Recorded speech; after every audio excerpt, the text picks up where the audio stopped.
What if your only chance to escape death was to embrace it? It was a question Alexander Pierce never imagined he would confront, until a midnight pronouncement on Blackthorn Isle, prison sealed his fate. Execution by electric chair loomed mere days away. The notorious fortress, girded by iron gates and encircled by predatory sharks, had long extinguished the hopes of even its most willful captives. Yet Alexander was no ordinary inmate. He was a millionaire, convinced that enough money could pry open any lock. Under the flicker of a failing lamp, a guard recited Alexander's execution date, each syllable echoing like a funeral toll in the cramped cell. Despite the oppressive setting, Alexander nurtured a private hope. If the right palms were greased, his hidden fortune might purchase a clandestine route off the island. Failure meant the end. A puzzle of grave stakes had just begun. In the days that followed, Alexander moved quietly but shrewdly. He discovered that Blackthorn Isle's surveillance was exhaustive, the staff operating with clockwork efficiency. Each supply ship underwent multiple inspections. Every crate and passenger was counted not once, but several times. His initial gambit, to bribe a dockworker into smuggling him aboard a cargo vessel, collapsed when he learned that no one slipped past the guard stations unnoticed. This grim revelation propelled him to consider more outlandish tactics.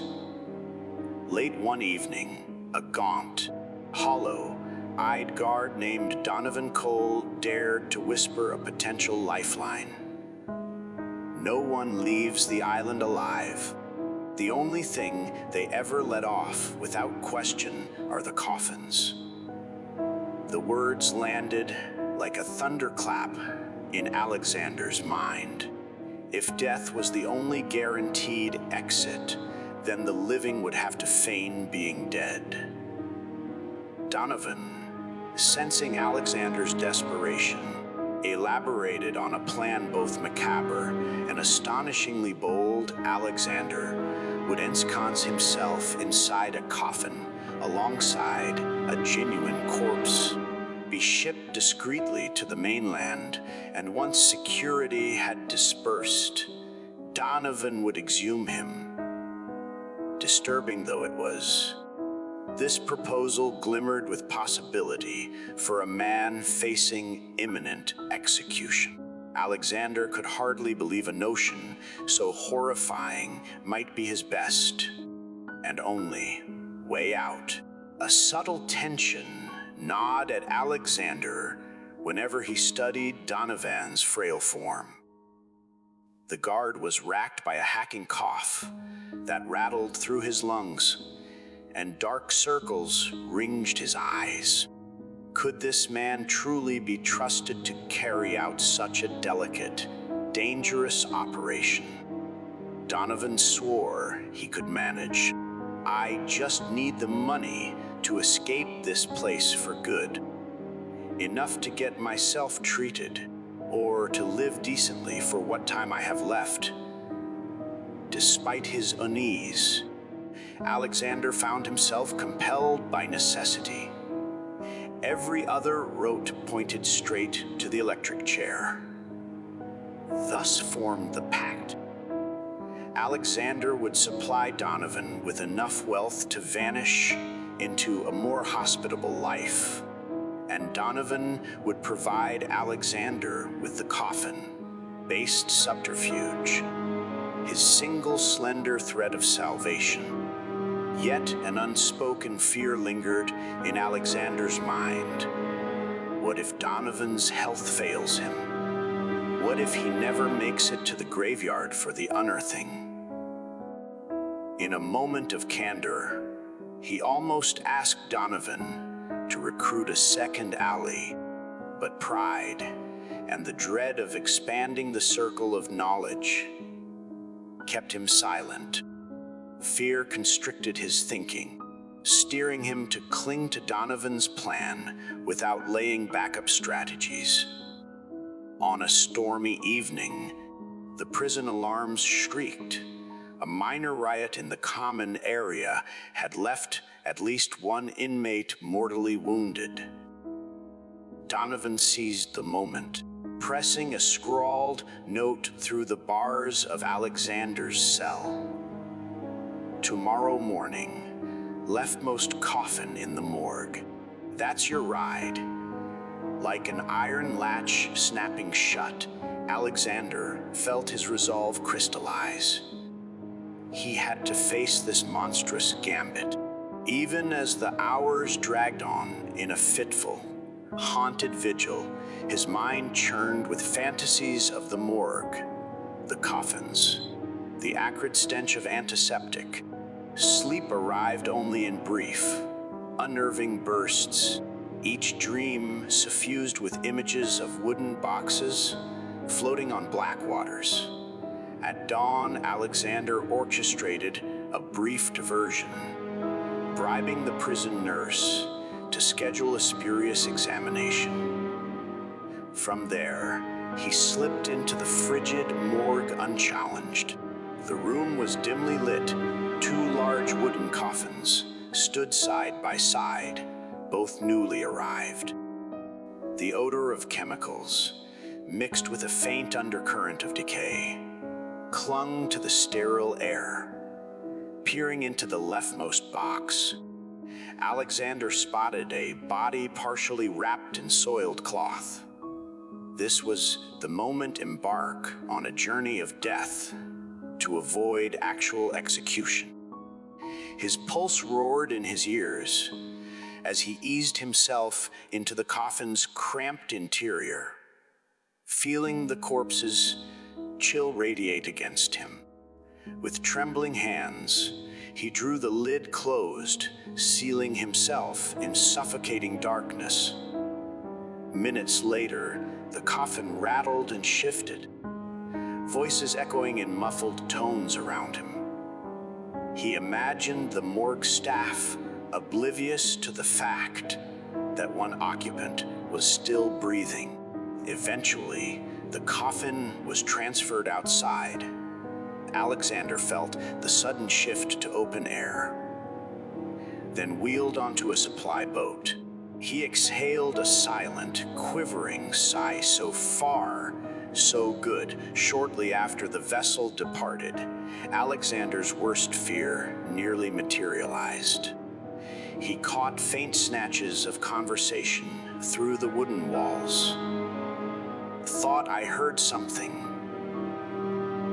These caskets sometimes creak, but let's be sure. He stiffened in terror. If they opened the coffin now, it would be over. The electric chair would no longer be his doom. A bullet or a quick hanging would settle matters on the spot. His heart hammered so violently, he imagined they might hear it.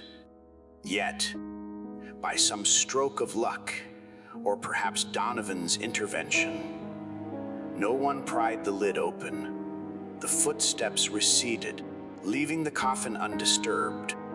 Tension refused to subside. For the duration of the voyage, Alexander lay rigid, reciting silent prayers or mantras to stave off panic. Every lurch of the boat felt an aftershock of doom, a reminder of his precarious predicament. Donovan had to keep him safe if Donovan were even on board. He realized, chillingly, that he wasn't sure where the guard was at that moment. Eventually, the engine died down, and Alexander felt a harsh jolt as the coffin was lifted and placed on solid ground. Another, more ominous sound emerged, shovels biting into earth. They were burying him. Dirt and gravel pelted the coffin lid, each impact resonating through Alexander's bones. Although he had known this was part of the plan, experiencing it firsthand ignited raw animal terror. The air inside the box grew hot and stale. Sweat drenched him, mixing with the pungent smell of fear. According to Donovan, the burial crew would depart shortly, giving Donovan a 30-minute window to return under the guise of a personal errand and dig Alexander free. Each minute, Alexander told himself, "He's coming. He needs my money. He's coming."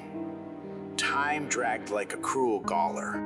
At the 20-minute mark, Alexander's controlled breathing began to falter.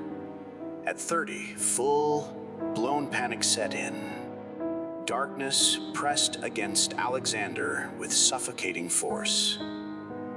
He groped for the match he had concealed on his person, remembering Donovan's warning not to waste his limited oxygen. But fear overcame reason. He had to see.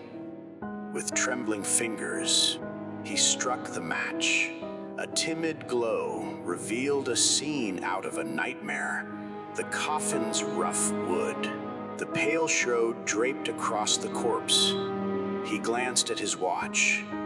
45 minutes had elapsed. Donovan was late.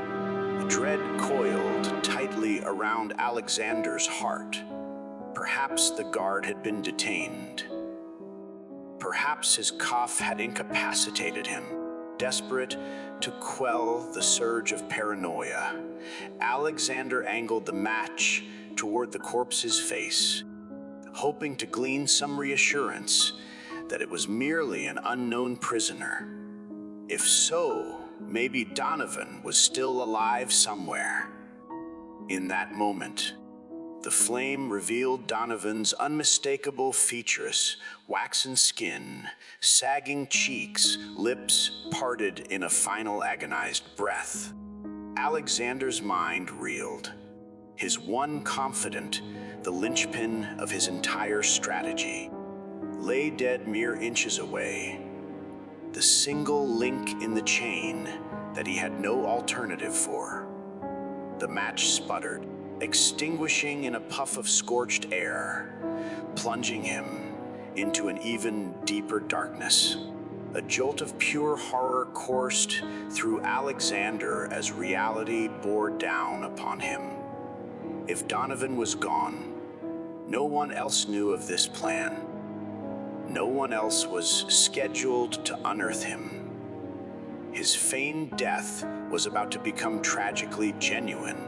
He pushed against the coffin lid in a flailing panic, but the earth above was far too dense.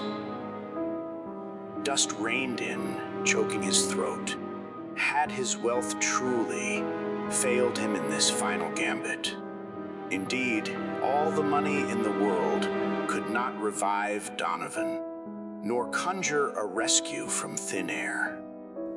In the stifling darkness, Alexander's thoughts spiraled through regret, anger, and bitter self-accusation. He had gambled his life on one precarious connection, a dying guard, forgoing any second line of defense. Now, as oxygen grew thin, the illusions of control and cunning he once held dear lay shattered. The coffin felt smaller with each labored breath. Donovan's corpse remained a silent testament to the frailty of Alexander's plan. With no time and no air left, Alexander's consciousness began to waver. The final ironic cruelty was that by trying to fake his demise, he had rushed headlong into its embrace. In that suffocating twilight, the self-assured millionaire tasted the one outcome his fortune could not avert: unavoidable oblivion. Every grand stratagem he had devised had hinged on a single mortal thread, and it had snapped in the worst possible way. Moral of the story: Alexander's downfall exposes a fundamental flaw in high-stakes decision-making, tunnel vision. Convinced that his wealth and cunning could solve any dilemma, he funneled all his resources into a solitary, delicate plan, entirely dependent on one feeble accomplice. In crisis moments, fear can blind us to prudence, and we fixate on a sole, seemingly viable route. This story illustrates the catastrophic risks of ignoring red flags. Alexander recognized Donovan's declining health, but minimized its significance. In urgent or high-pressure conditions, we often brush aside potential deal breakers, hoping they won't materialize. Over-reliance on a single resource. By entrusting all his hopes to Donovan, Alexander never established a backup plan. Strategic thinking demands redundancy and multiple escape routes. A lone point of failure can unravel even the best devised schemes. Undervaluing adaptability. Every step of Alexander's plan was rigid, leaving no margin for human error or unforeseen events. True resilience involves anticipating setbacks and reevaluating assumptions before pressing forward. Had Alexander embraced a more holistic, adaptive strategy, perhaps engaging a second ally, or planning contingencies for Donovan's inevitable weaknesses, he might have circumvented this outcome. His plight underscores a deeper lesson. The most brilliant maneuver can be undone by the simplest vulnerability. When fear seizes our judgment, it's easy to bind ourselves to a single path, only to discover too late that it's a path to ruin. Sad.